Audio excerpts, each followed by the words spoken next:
Welcome to the second episode of How to Implement. Today, we're going to take a look at the F-16 and see how and when we can see the earliest variant in-game. I chose the F-16 as it is often considered by many as a real counterpart to the MiG-29. I wanted to get these two aircraft out of the way first before we could start discussing more interesting additions like the F-15, F-14, Su-27, MiG-25, and so much more. The F-16 has had appearances in so much media that a lot of people who play War Thunder love the F-16 for all sorts of reasons. Personally, I love the F-16 because of the band Dos Gringos. If you haven't heard of them, you should really check them out. They're absolutely great and I often listen to them while I ground out vehicles. Without further ado, let's check out the F-16 Fighting Falcon.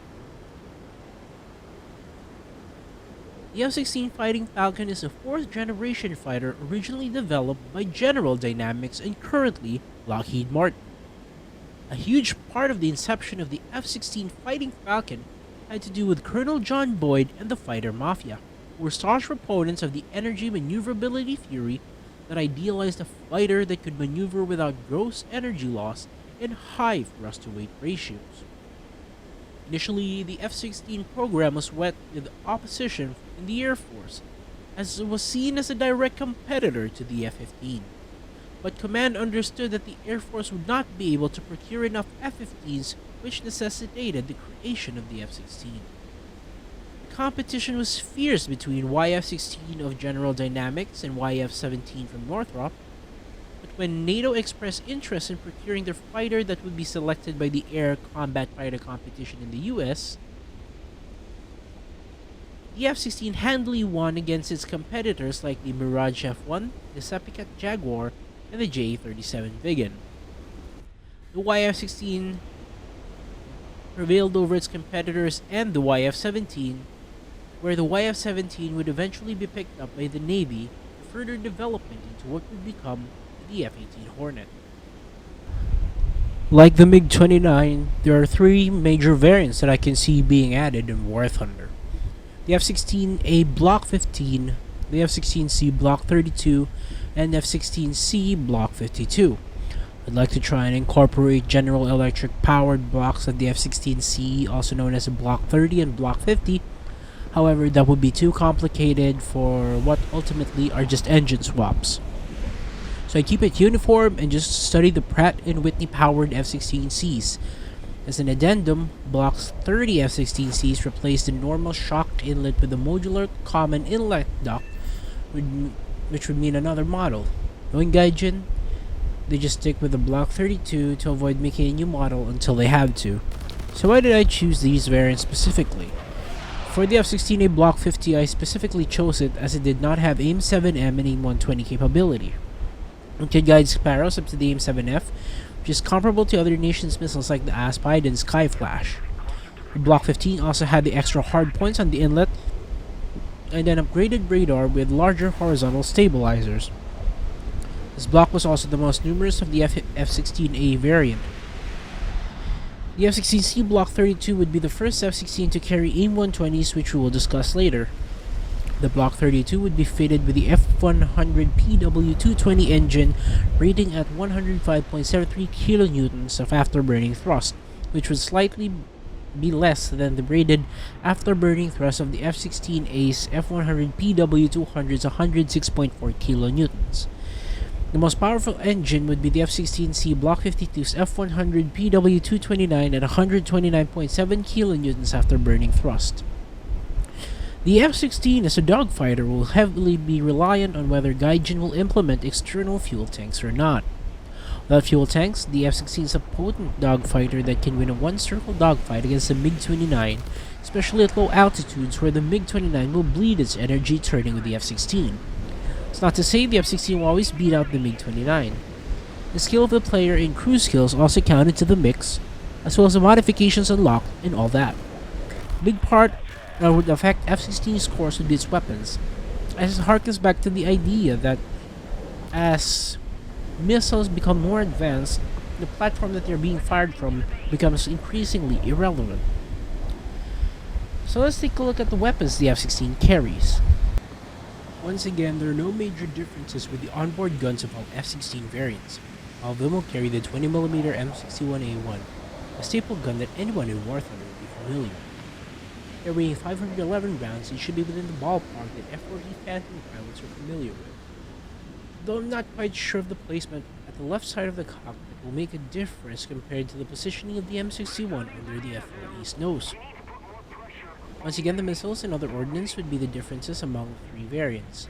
F-16A Block 15 ought to have AIM-9J stock with AIM-9L's Tier 3 modification. The Tier 1 modification should unlock all 6 AIM-9Js for use on its hardpoints.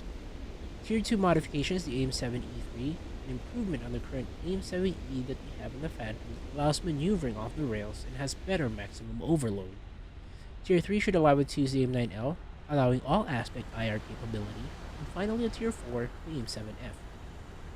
The F-16C Block 32 should have 2x AIM-9L stock, 6x AIM-9Ls at Tier 1, AIM-7M for Tier 2, AIM-9M for Tier 3, and AIM-120A for Tier 4. The F-16C Block 52 should have AIM-9L stock, 6 AIM-9Ls at Tier 1, AIM-120A for Tier 2, AIM-9M at Tier 3, and AIM-120B at Tier 4. For ground ordnance, the F-16A should have access to Hydra 70mm rockets by unlocking the LAU 131A at Tier 1, more Hydra rockets by unlocking the LAU 61C at Tier 2, AGM-65B Maverick at Tier 3, and AGM-65D at Tier 4. For the F-16C Block 32 should have the AGM-65D at Tier 1, AGM-65E at Tier 2, AGM-45 Shrike at Tier 3, and the AGM-88 Harm at Tier 4. The F-16C Block 52 should have the AGM-65D at Tier 1, AGM-65E at Tier 2, APKWS at Tier 3, and AGM-88 Harm at Tier 4. For bombs, the F-16A Block 15 at Tier 1 and 2 should have the unguided 500 and 1,000 pound bombs, and for Tier 3 and 4, the GBU-12 and GBU-10. The F-16C Block 30 should have the GBU-12 and GBU-10 at Tier 1, GBU-39 at Tier 3, and GBU-24 at Tier 4. We're not dealing with bunker busters at the moment as we don't have concrete targets in War Thunder that the GBU-27 could properly damage. Unless Gaijin redoes air RB bombing targets, which is highly unlikely.